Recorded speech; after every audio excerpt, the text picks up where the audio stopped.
श्री शांति सागर जी महाराज की परम पूज्य प्रथम गणनियारिका रत्न श्री 105 विजयमती माता जी की, जैन धर्म की जिनवानी माता की, यश्चक्रवर्ती भुवि पंचमो भुज श्रीनंदनो द्वादशको गुणानां निधि प्रभु षोडशको जिनेन्द्रस तम शांतिनाथम प्रणमामि भेदात्, तम शांतिनाथम प्रणमामि भेदात्।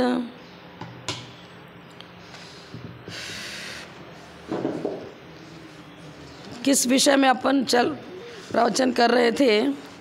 पहले दिन बताया था सत्य से धर्म की उत्पत्ति होती है।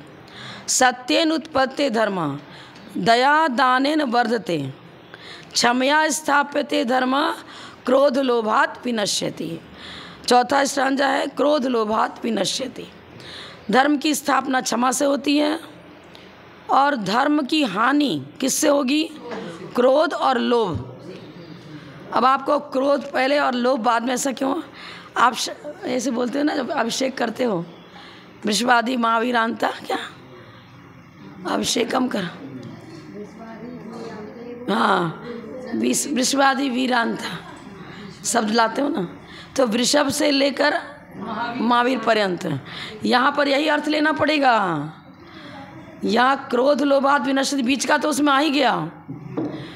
क्रोध पहली कषाय है, लोभ अंतिम कषाय है। क्रोध लोभात् का मतलब ये होगा क्रोध मान माया लोभ चारों ही कषाएं धर्म का नाश करने वाली हैं। नाम तो दो का ही दिया लेकिन उसमें सब अंतर्भूत हो गए। अब लोभ को कहते हैं लोभ पाप को बाप। क्यों? अभी तो पढ़ा था हमने, कल चर्चा करी थी कि क्रोध सबसे अधिक बलिष्ठ है और उसके बाद मान, फिर माया, लोभ तो लास्ट में जाता है। 1000 पावर का शत्रुता रखने वाला क्रोध है। फिर 234 बच गया था, 200 और गई तो 34 रह गया, 3 और गया तो 4 रह गया। अब ये ऐसा कैसे आप बता रहे हो? प्रश्न करो। ऐसा है, इसके अंदर बहुत गहराई है आचार्यों के कथन में। देखो, धोबी कपड़ा धोने के लिए ले गया, सफाई करा, कुछ परसेंटेज हटा, एकदम मतलब जंक लगा हुआ है, समझ लो कि गहरी कालिमा लगी हुई है। क्या पानी में डुबोते ही कालिमा निकल जाएगी? क्या नहीं निकलेगी ना। साबुन लगाता है, जल बार बार डालता है, रिगड़ता है, पत्थर पर पटकता है, प्रोसेस करना चालू हो गया। सबसे पहले प्रोसेस यही चालू हुआ, क्रोध को हटाना। पावरफुल था।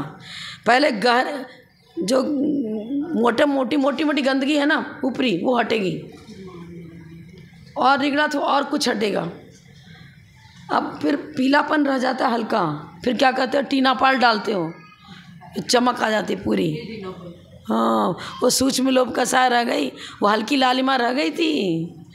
प्रोसेस तो क्रोध के नाश के लिए जो प्रयास किया आपने, उत्तम क्षमा को धारण किया, वहाँ से ही कषायों का कर्षण प्रारंभ हो गया। कषायों का कर्षण करना, वही क्रोध मान माया लोभ चारों का कर्षण एक साथ चालू हो रहा है। लेकिन पहले मोटी मोटी जो गंदगी है वो हटती है, जो सबको नज़र आती है। क्रोध सबको नज़र आता है, हल्का फुल्का कुछ लाइटली दाग लग गया तो नज़र भी नहीं आता है, और कोई गहरा ऐसा दाग लग गया, हल्दी का दाग, हाँ, दिखता है। तो क्रोध से ऐसा माहौल दिखता है, पूरा माहौल जहरीला हो जाता है, विषाक्त हो जाता है। लेकिन सारी कषाय हमारे जीवन को विषाक्त करती हैं, पर मोटी मोटी कषाय जिसको बोलेंगे ना, सबसे पहले क्रोध 100 पर दोनों का घात करता है। पहले वो हटेगा, सेकंड नंबर में मान हटेगा, फिर माया हटेगी, फिर लोभ हटेगा। लेकिन लोभ सबसे लास्ट में जा रहा है। उसके पहले क्या हुआ? क्रोध मान माया ये जा चुके। ऐसा मत समझ लेना कि इनके गए भी नहीं, लोभ हट गया। क्रम है इसका, लोभ हट गया इसका मतलब तीनों पहले हट चुके। शौच धर्म क्या है, कब आता है? सबसे पहले क्रोध का नाश करके क्षमा उत्पन्न हुआ, मान का नाश करके मार दो, माया का नाश करके आर जाओ, फिर लोभ का नाश करके शौच। ये शब्दों से वाचना है, वास्तव में तो सभी कसाय अंतस्थल को गंदा बनाती है और ये चारित्र गुण की पर्याय हैं। कषाय की चारित्र मोहनी की पर्याय हैं। कौन? क्रोध, मान, माया, लोभ। चारित्र मोहनी का कार्य क्या है? क्रोध, मान, माया, लोभ, कषाय को जागृत करना। पर्याय हैं ये, तो पर्याय क्रमिक होती हैं। अब चारित्र मोहनी की जो छपड़ा करेंगे तो भी क्रम से छपड़ा होगी, पहले क्रोध, फिर मान, माया, फिर लोभ। अब यहाँ मत सोचना कि क्रोध लोभात विनश्यति का मतलब बीच को छोड़ दो। पहले इधर पूरे हटेंगे तब लास्ट में लोभ हटेगा। हम बताना क्या चाह रहे थे? जो शब्दों से वाचना करते हैं कि क्षमा धर्म का प्रकट होगा जब क्रोध जाएगा, ऐसा नहीं। सभी कसायों का मंदतम उदय रहेगा, शुभ लेस्या रहेगी। अशुभ लेस्या के उद्रेक में ना क्रोध हट सकता है, ना मान हट सकती, ना माया, ना लोभ, कुछ नहीं हटेगा। पंचेंद्रिय विषयानुराग जैसे जैसे हटता चले जाएगा वैसे वैसे कसाय भी मंदतम होती चली जाएंगी, कषायों का उपशम होता चला जाएगा। भाई शब्दों से तो क्रमिक चर्चा ही होगी ना, शब्दों से क्रमिक ही चर्चा होगी।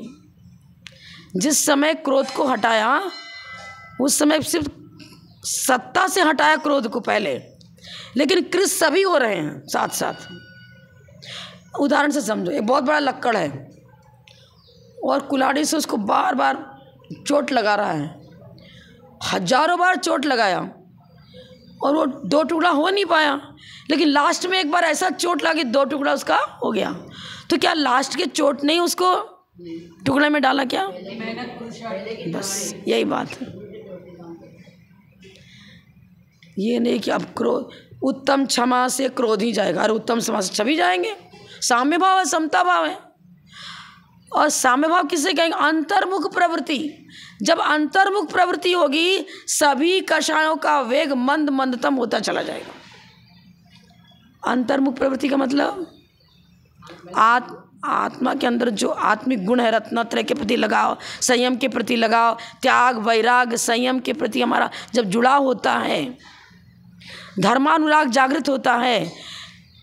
आपने स्विच ऑन किया तो लाइट हो गई, लाइट होती अंधकार अपने आप चला गया। अंधकार को भगाने के लिए अलग से प्रयास करना पड़ता है क्या? अंधकार को लठिया लेके फिर बार पीट के भगाते हो क्या? खदेड़ के भगाते हो क्या? रोशनी हुई, अंधकार अपने आप चला गया। जब हमारे अंतर्मुख में रत्नत्रय की रोशनी जागृत होती है, त्याग और वैराग का भाव जागृत होता है, धर्म की रोशनी जागृत होती है, धर्मानुराग प्रकट होता है, कषाय अपने आप भागना चालू कर देती, हटना चालू हो। उनको भगाने के लिए कुछ नहीं करना पड़ता है। बहिर्मुख प्रवृत्ति रहेगी तो कोई कषाय जाएगी ही नहीं, हटेगी ही नहीं। रटते रहो कि अंधकार ज़्यादा हो गया, इसको हटना चाहिए, हटना चाहिए, और कुछ मंत्र भी जाप करते रहो कि भाई अंधकार हट जाए। हटेगा क्या? समय सा द्रव्यान योग बताता है, प्रथमान योग, करणान योग, चरणान योग, तीनों साधन हैं। साधना किसको है? अपने आत्मिक गुणों को साधना है, रत्नत्रय को प्रकट करना है, उत्तम क्षमा आदि गुणों को प्रकट करना है। अब किसी चीज़ को प्रकट कर बाधक सामग्री हटानी पड़ेगी, पर बाधक सामग्री को हटाना नहीं पड़ता है, बाधक सामग्री स्वयं हट जाती है जब अंतर्मुख प्रवृत्ति होती है। तो उदाहरण से समझ लो, घर में कोई अच्छी सहेली आ गई आपकी, बहुत अच्छी, उसका बहुत अच्छा अनुराग था उसके प्रति, बहुत अच्छी सद्भावना थी आपकी, लेकिन उस समय आपका पेट दुख रहा था, सिर दर्द हो रहा था, बुखार भी हो रहा था और हाय हुई लगे, अरे अब क्या करें, हो रहा है ऐसा सर। अब जैसे कि सूचना थी आपकी सहेली आ गई, आपका दर्द सब, अरे आओ इसका सत्कार करना, आओ आइए बैठो सब, आप उसको आसन देते हो, जगह देते हो, अरे चाय पानी नाश्ता करो, एक बातों में लग गए। हाँ देखो लगा पियर वाला आ गया तो फिर तो सोचो ही मत, आनंद का ठिकाना ही नहीं। क्या होता है, उपयोग ही मेन स्विच है, मेन स्विच अपना उपयोग है। उसको ऑन कर दिया, अब ऑन किया तो इसकी कनेक्शन रहती है ना, इधर कभी कनेक्शन डालते हैं कभी उधर, ऐसा अलग अलग रहता है ना, हर अलग स्विच भी है उसका, तो मेन स्विच तो अलग है। जिस बटन को चालू, जिधर का लाइट चालू करना उसी बटन को दबाते हो आप, समझ में आ रहा है ना। लौकिक उदाहरण दे रही हूँ, अब सेट तो कुछ ना कुछ तो सेटिंग होगी उससे। इसी तरह हमारा उपयोग तो ज्ञानोपयोग है। इस ज्ञान की धारा को आप जिधर प्रवाहित करना चाहोगे वो उधर उसका प्रवाह जाता है, दूसरी ओर से लॉक हो जाता है।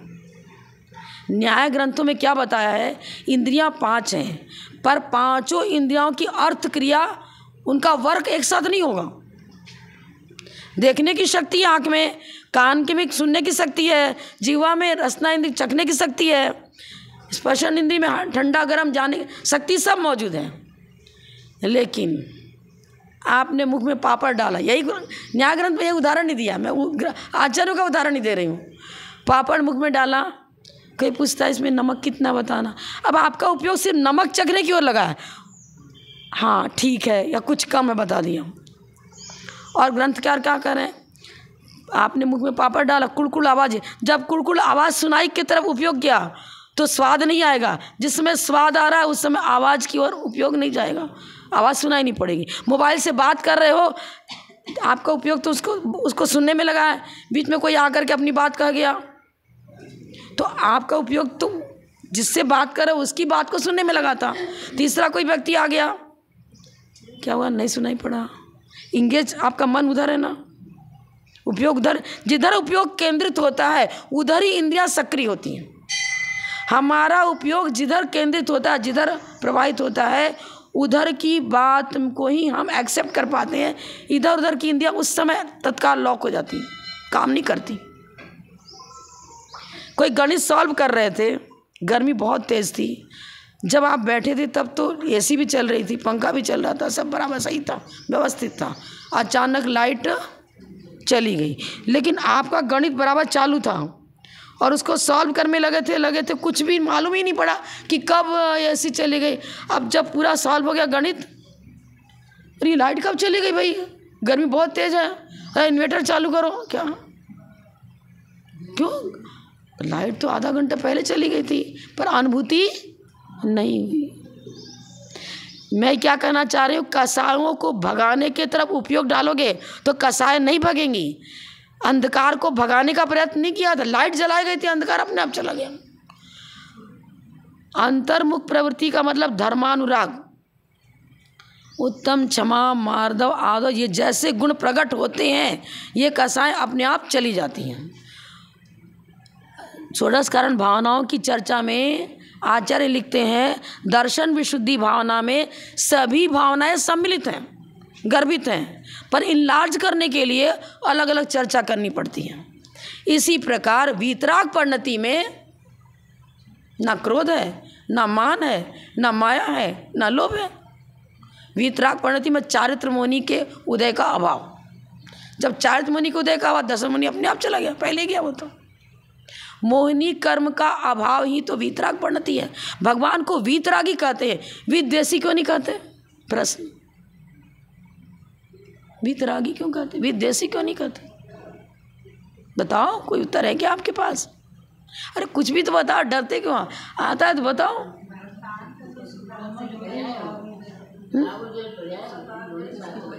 पर दोनों पर्याय तो विद्वेषी भी कह सकते थे ना, वीतरागी क्यों कहते हो?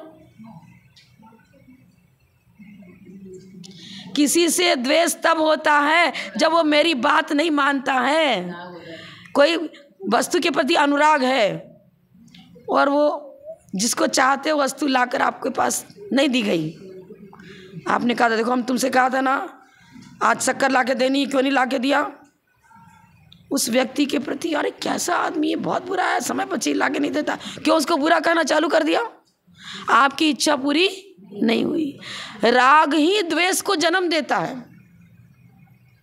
पंचेंद्रिय विषयानुराग ही बहुत लोगों के प्रति शत्रुत्व भाव जागृत कर देता है। क्योंकि वो हमारे व्यापार में बाधक बन गया। चाहते थे जिस कार्य को इष्ट कार्य को सिद्ध करना चाहते थे, हमारे इष्ट कार्य में बाधक जितनी सामग्री उपस्थित हो गई उस सबसे विकर्ष, अरे ये अच्छा नहीं है, ये ऐसा हो गया, इसने ऐसा क्यों कर दिया। व्यक्ति बुरा नहीं है, उस व्यक्ति, वही व्यक्ति कभी तो अच्छा नजर आता है और कभी बुरा नजर आता है। कभी कहते हैं उसको मित्र, कभी कहते हैं शत्रु। माता पिता को ही पुत्र शत्रु मान बैठता है। क्यों? अरे मत पूछो, विषय वासनाएं पत्नी को नहीं छोड़ सकते, इसकी बात माननी पड़ेगी। अब अनाथालय में पत्नी कहती भैया हम तो दोनों अकेले रहेंगे, सास ससुर के साथ रहेंगे नहीं, अब क्या करें, लाचार होकर के कहीं दूसरी जगह भर्ती करना पड़ा, आश्रम में, अनाथालय में। आपके लिए नहीं बोले, अधिकता चल रही है, ऐसे ही बहुत चल रहा है आजकल। क्यों? पाल पोस के बड़ा किया, सब कुछ व्यवस्था की, तुम्हारे प्राणों को अपने मलमूत्र में सोए, गर्मी में सोए, लेकिन आपको अच्छे से रखा। परोपकार भूल गए विषय वासनाओं के चक्कर में पड़कर। राग को जीतने के बाद द्वेष ठहर ही नहीं सकता। सारी कसाओं को जन्म देने वाला विषयानुराग है। कुरल काम में कुंद आचार्य ने लिखा है, मन्ये ज्ञानी प्रतिज्ञाय यत् किंचित परिमुंचति तदुत्पन्न महादुःखात् क्या निजात्मा तेन रक्षिता। चश्मा नहीं लगा, निजात्मा तेन रक्षिता। क्या करना? मन्ये, जैसे जैसे आप वाय वस्तु का त्याग क्यों कर रहे हैं? राग हटने के लिए। जब तक त्याग नहीं करेंगे उससे राग नहीं हट पाता है। ऐसा होता है प्राय करके, जिससे अब त्याग करने के बाद उससे मन अपने आप हट जाता है। जैसे आपका उपवास है, आपने व्रत ले लिया, आज उपवास है, सुबह उठते चाय याद आती थी, नाश्ता याद आता था, जल, अरे प्यास लगी, पानी याद, जल पीना है, ये करना वो दिन भर लगा ही रहता था कुछ ना कुछ।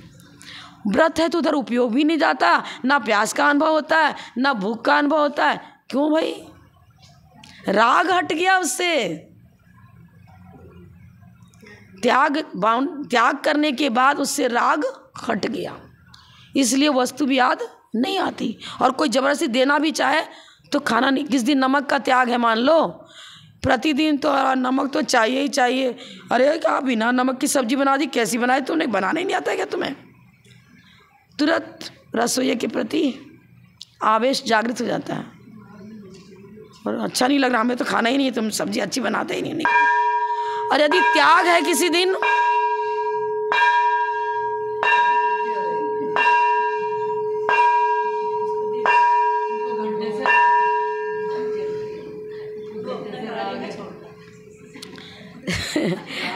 त्याग है ना, तो फिर पूछते रहे नमक डाल तो नहीं दिया। मतलब जो नमक के प्रति अनुराग था वो अनुराग नहीं रहा, विकर्षण हो रहा है। अभी तो नहीं होना नहीं चाहिए, मेरा त्याग है आज, तो आज छोरस का त्याग है। और नीरस भोजन ही बड़े स्वाद से अच्छे तरह रुचिपूर्वक खा रहे हैं। नीरस भोजन उस दिन तो रुचिपूर्वक खा रहे हो, पर दूसरे दिन दिया जा रहा है तो क्रोध आ रहा है। क्यों? त्याग की महिमा है। राग छोड़ने के लिए त्याग करना पड़ेगा। कुरल काम में यही तो लिख रहे हैं, जितनी जितनी वस्तुओं का आप त्याग करते चले जाओगे उतने उतने अंश में आपका राग घटता चला जाएगा। और राग घटेगा तो दुखों के निमित्तों से बच जाओगे और तुम्हारे आत्मिक गुणों की रक्षा होगी। निजात्मा तेन रक्षिता। आत्मिक गुणों की रक्षा के लिए क्या करना पड़ेगा? त्याग और वैराग के पथ पर चलना पड़ेगा। बाधक सामग्री हटाओ और साधक सामग्री को जुटाओ। एक वस्तु की कामना बनती बीज समान, जन्म फसल जो जीव को करती सतत दान। कुंद आचार्य क्या बता रहे? चतुर्गति में भ्रमण क्यों हो रहा है? विषयानुराग। एक वस्तु भी की कामना यदि रह गई, सविकल्प जीवन है, श्रेणी आरोहण करेगा क्या? ध्यान, चित्त विक्षेप है तो ध्यान ही नहीं होता। शुभोपयोग की भूमिका में भी उसको ध्यान नहीं बताया। कैसे आपको ऐसे कैसे पूजन कर रहे हो आप? मन वचन काया की एक लयता ही तो ध्यान है ना। और पूजन करते समय शुभोपयोग तो है, लेकिन चित्त विक्षेप थोड़ा हो गया, भूल जाओगे, अरे अभी कौन जल चढ़ाया था कि चंदन चढ़ाया था, याद ही नहीं है। थोड़ा सा इधर मन थोड़ा भी एक आधे सेकंड के लिए इधर उधर हुआ, पंक्तियाँ ही भूल जाते हैं। जयमाला की कौन सी पंक्ति पढ़े यही भूल जाते हैं। पूजन भी ध्यान पूर्वक करना पड़ेगा, उपयोग को तो एकाग्र करना ही पड़ेगा। रोटी बना रहे हो, इधर उधर हो गया, क्या हो गया, रोटी जल गई अथवा कच्ची रह गई, उपयोग स्थिर नहीं रहा। नमक डालने के समय इधर उधर देखते जा रहे, डालते जा रहे, और कभी तेज हो गया, कभी दोबारा डाल दिया, भूल गए, डाल चुके थे पर ध्यान में नहीं डाला है, दोबारा डाल दिया। लौकिक कार्यों की सिद्धि के लिए भी एकाग्रता चाहिए। चित्त विक्षेप रहा तो सब काम गड़बड़। अब क्या बता रहे हैं भाई, सभी वस्तुओं का एक साथ त्याग नहीं कर सकते। लोभ की चर्चा चल रही ना, पूर्णतः लोभ तो छोड़ नहीं सकते। क्रोध लोभात् विनश्यति, धर्म का नाश क्रोध और लोभ से होता है। क्रोध की चर्चा बहुत लंबी कल भी हो चुकी। अब लोभ को जागृत करने वाला विषय अनुराग है। अब पूरा तो छोड़ नहीं सकते, भोजन तो चाहिए ही, वस्त्र चाहिए, मकान चाहिए, लेकिन जरूरी है प्याज लहसुन जरूर खाओ। कुछ तो छोड़ो, एक एक दिन के लिए छोड़ो, अभ्यास तो करो। आज हम प्याज लहसुन जमीकंद कुछ भी नहीं खाएंगे। 2 घंटे तक के लिए त्याग करो, पूरे दिन का त्याग नहीं कर पा रहे हो तो त्याग करोगे तो उससे अनुराग हटेगा, और अनुराग हटेगा तो संवर निजरा होगी। त्याग तो कर दिया पर अनुराग दौड़ता रहा। अरे क्या बताएं, वो महाराज जी आए थे, उन्होंने हमको 6 महीने के लिए प्याज लहसुन का त्याग करा दिया। अरे महाराज कहाँ से कहाँ आ गए, मुझे तो आफत की जड़ पैदा हो गई। अब त्याग तो ले लिया, पालन तो करना ही पड़ेगा। पालन कर रहे हैं लेकिन तीव्रता से राग और तेजी से उधर जा रहा है। खाते थे तो उतना राग नहीं था, खा लिया काम खत्म, लेकिन नहीं मिला। कब तारीख पूरी होगी फिर खाना चालू करेंगे, कब दिन पूरा होगा तब खाना चालू करेंगे। राग तो और डबल ट्रिपल होता चला जा रहा है। तो आश्रव भी त्याग करके भी आश्रव गुणाकार रूप से, और बंध की स्थिति बंध और अनुभाग बंध भी गुणाकार रूप से अधिक हो रहा है। राग छुड़ाने के लिए त्याग करो, यहाँ कुंदकुंदाचार्य बता रहे हैं। राग हटाने के लिए त्याग करो।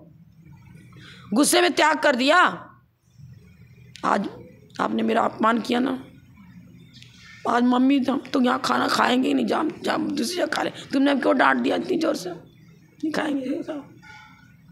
राग हटाने के लिए त्याग करोगे तो वो धर्म का अंग बनेगा। आज जमीकंद नहीं खाना है, आज रात्रि भोजन नहीं करना है, 9 बजे के बाद जल भी नहीं पीना है, जब तक नींद में है तब तक चारों प्रकार के आजल का त्याग। ये सब नियमावली है राग छुड़ाने के लिए। जो वीतरागी है वो उसके बाद द्वेष टिकेगा ही नहीं। मतलब अग्नि का कार्य है धूम है तो अग्नि अवश्य है ना। जहाँ जहाँ धुआं है वहाँ वहाँ अग्नि अवश्य है। जहाँ जहाँ राग है वहाँ द्वेष रहेगा ही रहेगा। अगर राग हट गया तो द्वेष भी नहीं रहेगा, अपने आप हटेगा। द्वेष समझ लो धुएं का प्रतीक। अब धुआं क्यों निकला, अग्नि जली, राग प्रज्वलित हुआ, साथ साथ द्वेष भी प्रज्वलित हुआ, प्रतिकूलता मिली तो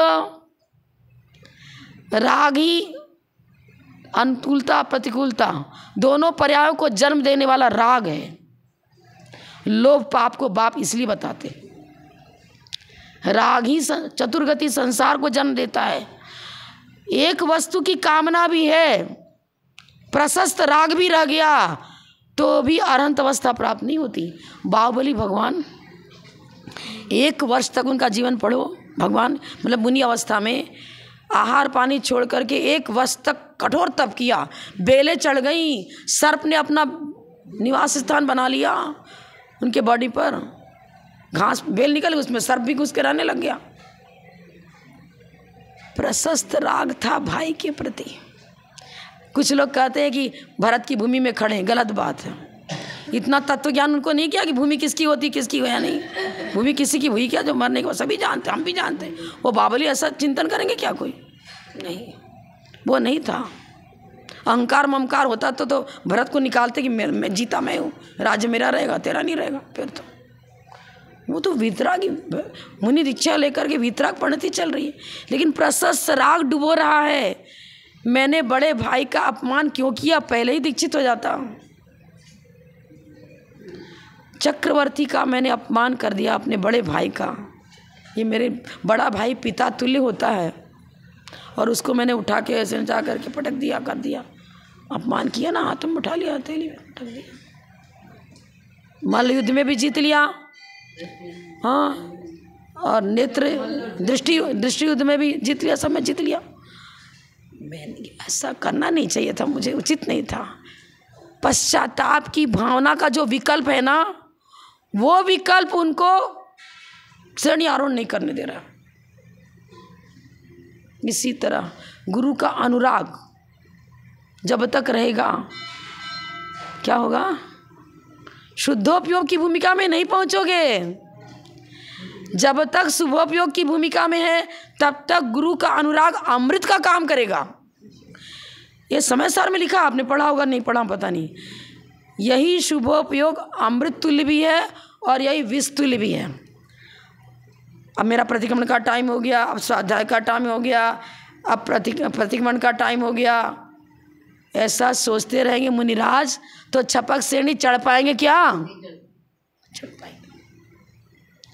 छपक श्रेणी अपूर्वकरण अनिवृत्तिकरण परिणाम चल रहे हैं, श्रेणी आरोहण कर रहे हैं, और उस समय यदि विकल्प आ गया कि अरे मेरा तो प्रतिक्रमण का टाइम दो, खत्म, यहाँ आ गए नीचे वापस छठे स्थान में। जब तक ऊपर की सीढ़ी तक नहीं पहुँचे, तब तक प्रत्येक सीढ़ी सहायक है। नीचे की प्रत्येक सीढ़ी सहायक है ऊपर पहुँचने में। अब ऊपर की सीढ़ी में पहुँच गए, अब क्या होगा? नीचे की सीढ़ी छूटी ना, सारी सीढ़ियों को पकड़े पकड़े ऊपर तक जाते हो क्या? कोई जाता है क्या? सेकंड सीढ़ी पर पैर रखा, पहली सीढ़ी छूटेगी छूटेगी। मिथ्यात्व गुण स्थान से ऊपर गया, चौथे में पहुंचा पहले तो। ये तीनों की भूमिका समाप्त हो गई। लोभ क्या करेगा? बंध के एक एक कारण, यदि लोभ छूट रहा, मतलब हमारा राग छूट रहा है, आज 2 अन्न लेके रह जाएंगे, बाकी कितने प्रकार के अन्न हैं, उनसे राग छूट गया ना, तत्संबंधी आश्रय और बंध रुक जाएगा। उसके प्रति राग छूटा, त्याग के बिना राग नहीं छूट सकता। और राग छोड़ दिया तब तो त्याग का फल मिलेगा, और नहीं तो नहीं मिलेगा। एक वस्तु की कामना भी संसार बंधन का कारण बन जाती है। पूरी कामना, पंचेंद्रिय विषयानुराग छूटना चाहिए। देव साथ गुरु के प्रति अनुराग भी। आप मत कहना कि माता जी कह छोड़ दो। अरे हम 4th क्लास के विद्यार्थी हैं, जब स्नातक कक्षा 13वें गुण स्थान में, 13वां गुण स्थान है ना, और अभी भी लौकिक शिक्षण में भी 13वीं कक्षा को स्नातक कक्षा कहते हैं। अब आप क्या कहते हैं मैं नहीं पता, हम लोग जब पढ़े थे तो 13वीं कक्षा स्नातक कहते, BA कहते हैं उसको। 13वें गुण स्थान में पहुँचने के बाद वो अरहंत भगवान, अरे हमने इनसे पढ़ा था, ये हमारे गुरु थे, उनको आकर के उनके प्रति कुछ भेंट प्रकट करते, कुछ करते है ही नहीं कुछ। राग प्रशस्त और अप्रशस्त दोनों रागों का अभाव जहाँ मौजूद है, वहाँ पर शुभोपयोग को विस्तुल्य बताया, वहाँ है ही नहीं। घी में से मक्खन निकल गया, घी को नहीं, उल्टा बोल दिया, मक्खन में से बोलने में गड़बड़ा। पहले तो दूध में से, दूध को भिगोया, दही जमाया, फिर भिगोया, मक्खन निकाला, पिघलाया। अभी तो सीधे क्रीम निकाल लेते हो। लेकिन दूध का काम करेगा, दूध घी का काम नहीं करेगा। मक्खन का काम करेगा, घी का नहीं करेगा। समझ में आया ना? दही का काम करेगा, आया तो दूध से ही है। समझ में आया ना? इसी तरह से हमारे गुण स्थान के अनुसार एक सामान्य अवृत्ति श्रावक है, उसका त्याग अलग प्रकार का होगा। प्रतिमाधारी है, उसका त्याग अलग प्रकार का होगा। प्रतिमाधारी बन करके होटल में खाने लग जाए तो जितना पाप का बंध वो कर रहा है, उतना एक साधारण श्रावक जिससे कोई व्रत नहीं लिया, उसको उतना पाप लगेगा क्या? उतना ही पाप नहीं लगेगा। भील ने कौवे के मांस का त्याग किया, फिर धीरे धीरे और उसकी विशुद्धि बढ़ी, पूरे मांस का त्याग कर दिया, स्वधर्म सर्ग में देव हो गया। आप जैनी सोचो हम भी खाली कौवे के मांस का त्याग कर देंगे? अरे यार, तुम्हारी भूमिका अलग है, नरक आयु का बंद होगा आपको, तो आपकी स्टेज अलग है। एक मुनिराज होकर के किचन में जा कर के खाना बनाने का काम शुरू कर दें तो क्या होगा? महान पाप का बंद, मुनिव्रत ही नष्ट हो गया। लेकिन आप तो रोज चौके बना रहे हो, तो आपको उतना वो पाला पाप बंद होगा क्या? स्टेज बाय स्टेज उसी प्रकार से त्याग की चर्चा चलेगी। तो हमारे गुणस्थान के अनुसार श्रावक अपने व्रतों का पालन अपने रूप में करें, आर्यिका अपने रूप में करें, क्षुल्लक क्षुल्लिका अपने रूप में करते हैं। अपने गुणस्थान से नीचे की भूमिका में ले जाने वाला राग जागृत नहीं होना चाहिए। अपने गुणस्थान से नीचे की भूमिका में ले जाने वाला राग तो जागृत होना ही नहीं चाहिए। जैन होकर के पानी छान कर नहीं पिए, रात्रि भोजन करता रहे, जमीन कन खाता रहे, प्याज लहसुन करता रहे, अजैनों की कैटेगरी में पहुंचने वाला परिणमन हो रहा है। फिर जैन कुल मिलना ही नहीं है। क्या कर रहे हो? अरे मूल की रक्षा करो, ब्याज ना मिले तो ना मिले, मूल तो रक्षित हो। आज जो आप जीवानंदी की लोलुपतावश घर में सब कुछ जो चालू कर दिया आपने, प्याज लहसुन जमीकंद आलू मूली गाजर सब चालू तो कर दिया, पर ये करेगा क्या? दरिद्री कुल में पैदा कर देगा अगले भाव में, जहाँ की तामसिक भोजन ही चलता है, सात्विक भोजन करते ही नहीं, ऐसे कुल में जन्म होता है। मैं मन से नहीं बोल रही हूँ। मूलाचार भगवती आराधना, मूलाचार का तो मुझे गाथा याद नहीं है, लेकिन विषय पूरा याद है कि अगर जीवाइंद्री की लोलुपता है और लोलुपतावश अभक्ष भक्षण कर रहा है, जीवाइंद्री की लोलुपतावश अभक्ष भक्षण कर रहा है, तो द्विइंद्रिय जाति नाम कर्म का बंद होता है। और द्विइंद्रिय जाति नाम कर्म किसको? द्विइंद्रिय तिर्यंच है ना, तिर्यंच गति है ना। और बाई चांस मरण के समय आर्त ध्यान से मरण हो गया और तिरंच आयु का बंद भी हो गया तो चटिंग हो गई, वहीं जाना पड़ेगा। लेकिन आयु बंद यदि देवगति का देव आयु का हो गया है और फिर वो मूली गाजर आदि खा रहा है, अब वो दीन जाति नाम कर्म सत्ता में पड़ा रहेगा। अभी तिजोरी में है, मैंने आपके आत्म कक्ष में अभी वो कर्म मौजूद है, समझ में आए ना। देवपर्या में चले गए, या तो अपने तप के बल से अविपाक निर्जरा करके उन्हें हटाओ, और नहीं हटाया तो आपको मालूम है मृदुमती नाम के मुनिराज, हाँ मासोपासी थे नहीं, लेकिन लोग समझ लगे यही मासोपासी हैं, मौन रहे। अरे ख्याति पूजा लाभ मेरी होने तो मैं क्यों बताऊँ कुछ, मौन रहे। उनको आनंद आ रहा था, लोग उनका गुणानुवाद कर रहे थे, तो नहीं। फिर क्या हो गया? मायाचारी से क्या हो गया? तिरंच नहीं, अभी तिरंच गति का बंद हुआ था। आप समझो पूरी फिलॉसफी, तिरंच गति का, तिरंच आयु का बंद नहीं हुआ था। देवपर्या में गए, मुनिराज हैं, छठे गुणस्थान की भूमिका है। संजन कसाय भी इतना बड़ा, संजन कसाय में माया नहीं है क्या? संजन भी चारों प्रकार का है, क्रोध मान माया लोभ सभी है, संजन भी चारों प्रकार का है। संजनन माया थी, लेकिन कर क्या दिया? तिरंच गति का बंद करा दिया। अब वो सत्ता में रखा रहा। पहले तो देवपर्या में गए, छठे गुणस्थान की भूमिका पूर्वक उन्होंने अपना प्राणोत्सर्ग किया, गए वहाँ देवपर्या में, पर सौधर्म ईशान कल्प तक का देव आगे, ऐसे तो 12वें सर तक का है, सौधर्म ईशान सर तक का देव तो एक इंद्रिय हो सकता है, और 12वें सर तक का देव तिरंच गति में जा सकता है, सतार चतुर्थ बोलते हैं उसको, जा सकता है। अब मुझे वर्तमान युग का उतना ज्ञान नहीं है, पता नहीं मुझे कौन से स्वर्ग में ज्ञान नहीं बता सकती, लेकिन आगे जाकर त्रिलोक मंडल हाथी बने। तो बबूल का बीज बोना चाहते हो, विश्व वृक्ष बो रहे हो, विश्व का पेड़ बो रहे हो, अपने ही जीवन का घात करने के लिए मत खाओ भाई। क्यों अपने को अपना भविष्य बिगाड़ रहे हो? खिलाना पड़ता है। तो आप 9 कोटि से संबर और निजरा होती है, और 9 कोटि से बंद भी होता है। जैसे आपने नियम लिया कि मैं स्वयं रात्रि भोजन नहीं करूँगा, लेकिन दूसरे को करा रहे हो, तो कृत नहीं हुआ, स्वयं नहीं खाएंगे, तो तत्जन्य तो आश्रय होगा ही होगा। जितने कोटि से त्याग किया है उतने कोटि से तो संभव निद्रा होगी, क्योंकि जिस कोटि से त्याग नहीं किया है उतने कोटि से तो आश्रम भी होगा, बंद भी होगा। बचे कहाँ? पूर्णता कहाँ बचे? पूर्णता नहीं बचे। समझाओ उन्हें, बहुत समझाने से धीरे धीरे थोड़ा थोड़ा माइनस पर माइनस करो। जैन कुल में पैदा होकर के यदि तामसिक भोजन करेंगे तो पुनः जैन कुल नहीं मिला। स्वयं तो मत खाओ, चलो, अरे वो भी नहीं छूटता। दिन भर का भूखा बच्चा रात को 8 बजे आवे खाना खावे, तो ये हमारा फिर कर्तव्य है ना माता जी। क्या करें, बच्चों को भूखा थोड़ी करें।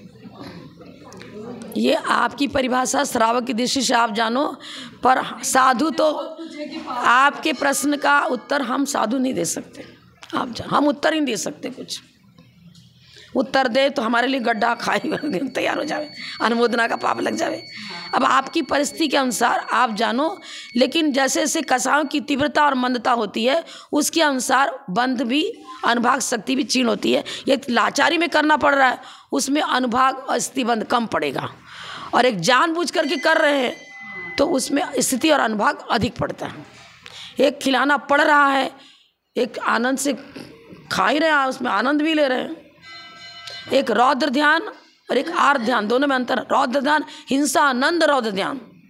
हम तो रात को 12 बजे खाएंगे, अभी तो प्रोग्राम देख रहे हैं, बाद में खाएंगे, जरूरत क्या है? ठीक है, हिंसा आनंद रौद्र ध्यान।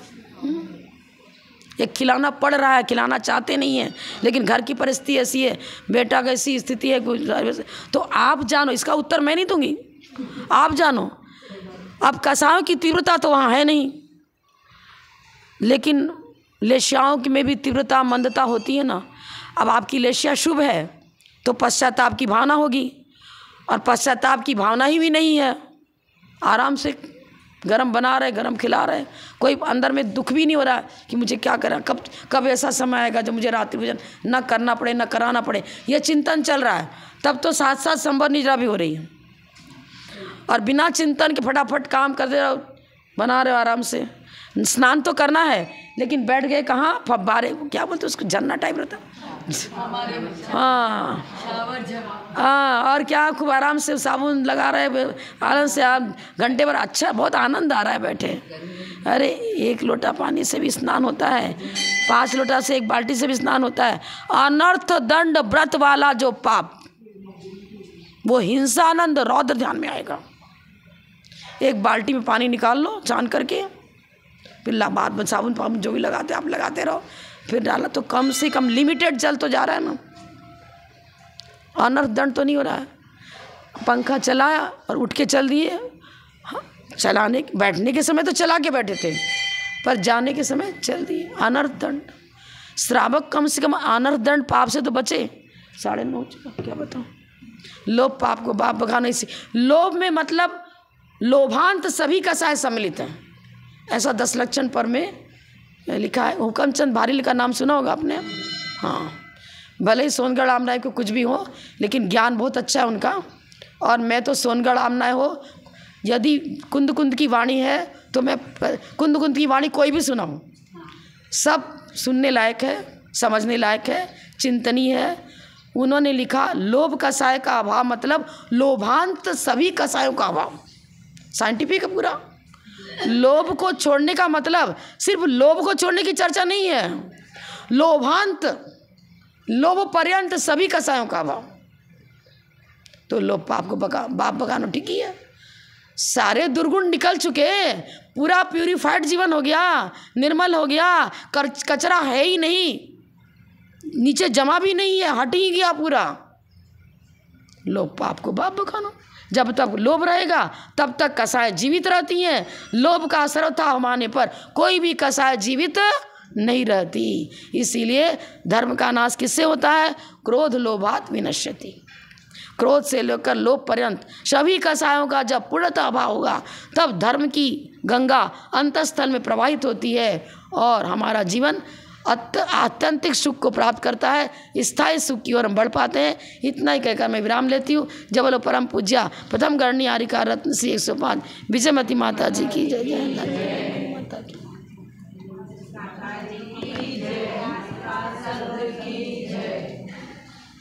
जिनवाणी के ज्ञान से